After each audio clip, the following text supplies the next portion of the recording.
Well, there you have it. Uber Tuberubers and Tuberettes alike. It's a short talk at the park. We're actually at the park. Go figure. How about that?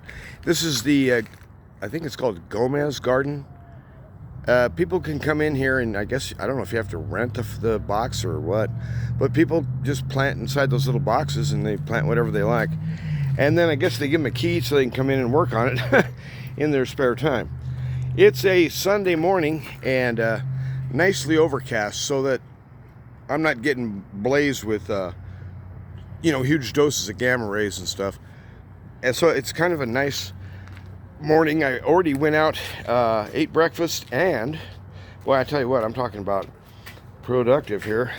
Went down and also, I'm going to find something to sit this thing here. Me up, aka a piece of trash I found on the ground. That way I can leave the phone on there and get my hands freed up. I've noticed that if I hold that phone for very long in my left hand, fingers are tingling and the hand feels numb. It's like, what?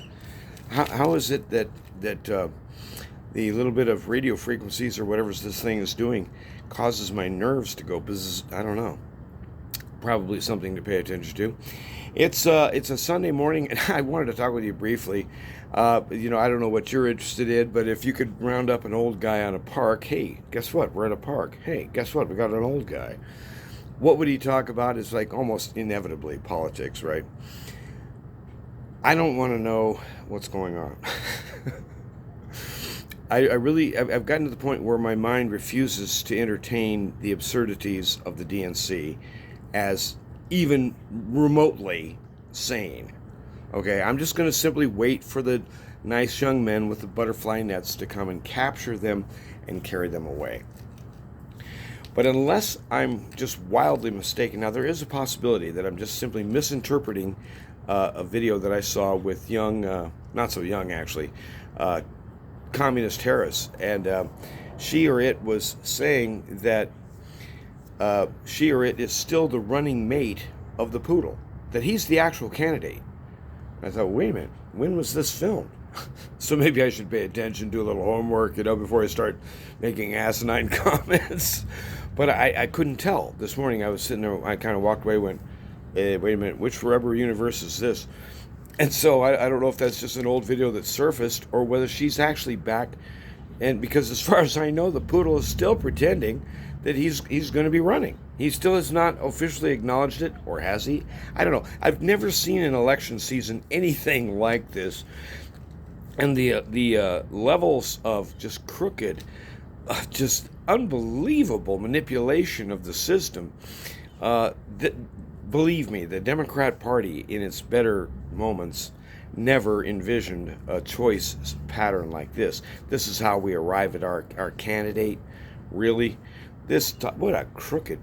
Anyway, never mind that. I just thought I'd mention to you that once again I'm baffled by, hey, is that person running with the poodle, or is that person the candidate? We don't know. And isn't it odd that I wouldn't know? I don't know. So anyway, I just got down to the VI, and I mowed the lawn. I mentioned that, but see, I got to change up my pattern. Right in the middle, I'm right in the middle now of a knock it off with the cigarettes cycle, and so I've done this before. I've quit cigarettes in the past, but it's more fronts than you're usually prepared for. The one where I consistently fail over the years is that at some point or another, usually I just say, well, but I do want a cigarette, and just go get a pack and start smoking again. Well, that's usually about hour 16 to 25, somewhere in there. There's a physical thing where your body kicks in and says, look, we've been doing this for a while now, where's my drug, kind of thing. And when it gets deprived, things get into like Whackville. So yesterday, I actually began this process on Friday morning. I think the last cigarette I had was about 6 a.m. on Friday. And that was just the tail end of one that was a leftover. The real cigarette was about 3 in the morning. But at any rate, looking at this, and I've done this in the past, and quitting cigarettes is a challenge. Because you're fighting against yourself. It's like, hey, you think, hey, this is a very well-designed trap. I built it. And the way the trap operates is that it's a sort of a fear response thing. So when we look around at bad news in the world, or bad news in your family, or whatever, something to make you, we're on the edge of a depression or whatever. Hey, we're gonna have a global meltdown on the currency. All that stuff, that's fear-based stuff. Well, it has to do with the breathing technique. So when you're afraid, you'll draw air like this a little bit, like that. And hey, that's just like a cigarette, isn't it? And so there's an air injection, there's a blast that goes with it, there's an emotional thing that it's a really connected dealy whopper. But as long as in my mind, or in your mind, if our basic assumption about myself is, well, I'm just going to end up failing anyway, what's this about? Why not just go ahead and smoke and just face it? I'm no good at not smoking. Add it on the list of all the other things I'm no good at. That becomes a trap right there, because I have no right to identify myself as a failure. I can only identify myself as a sinner who has been found by another and has been adopted into a family as a son. I'm adopted on the basis of another's work and another's word, and someone stepping in and taking the consequences for my actions. Well, in other words, it has to do with identity. Cigarettes have to do with identity. Who do you think you are? And the problem is, the person we think we are is usually a kind of a cartoonish thing. And it's lopsided, it's eccentric, and there's certain things missing. Namely, you are the creature of your Father in heaven. You are on a path in history and in life that He has set you on purpose. Okay, this is not a mistake here. You are, among other things, a member of the believing body of Christ on earth. So therefore, we're participants in something larger than us. This kingdom which is moving forward, a kingdom of light, a kingdom of gladness, a kingdom of God, a kingdom of His righteousness and His justice. Well, that alters everything. That's what blows the cigarette thing out of the water. Cigarettes say, I'm a failure, I'm a zero, I'm a nobody, so what, get over it. And the gospel comes in and says, you're more than that. You are that. You are that. I am that. But also more than that. He makes the difference. He's the one who steps in and crosses the gap. He's the one who fills the empty spot. I was listening to a really depressing song this morning at Village Inn, and I can't remember. I have no idea who it was. It was an ugly song to listen to, but the theme of it was just so depressing. It was something like, it was like, okay, I'm not going to sing, okay, but can you fill the hole in my soul? And I thought, boy, if there was an evangelist in the room, he could take that lyric and really make hay with it. Talk 25 minutes in a sermon about it. Can you fill the hole in my soul? Well, cigarettes try to do that.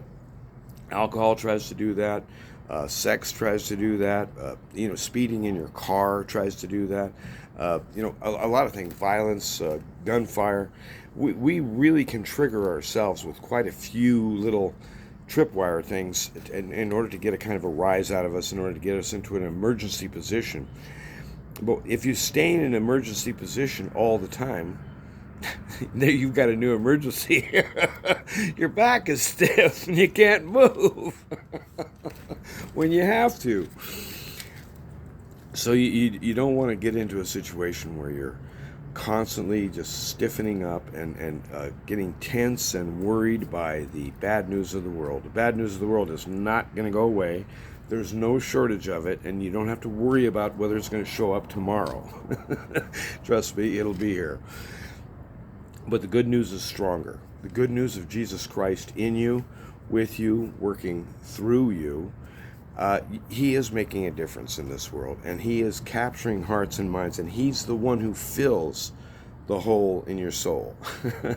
I thought, boy, if that horrible song down at the VI could have got together with a good country western preacher, we could have had a Baptist service down there. But anyway, I just wanted to say hi to you, and thanks for watching. And I know you've got better things to do than watch this crazy old coot in the park. So God bless you for watching, and thanks for being part of my my little listening audience, at least a few people can hear. And really, all I would really want to say is I'm one of us. I'm a human being, and I admit freely that without Jesus Christ, I would probably have ended my life by now, in one way or another, and probably with volition. I mean, really, I was on my way out until he stepped in, and he basically took me captive. I told people when I was younger as a Christian that I didn't sign up for this, man. I was arrested. But the good news is that his captivity is a freedom. His being in service to him is like having all the locks thrown away, and you can be free now. You don't have to worry. No one's going to break in and steal anything. He has granted life, and it's permanent. So don't let the enemy steal your joy. Don't let the world steal your confidence that you're dealing with the supreme intelligence of the universe himself.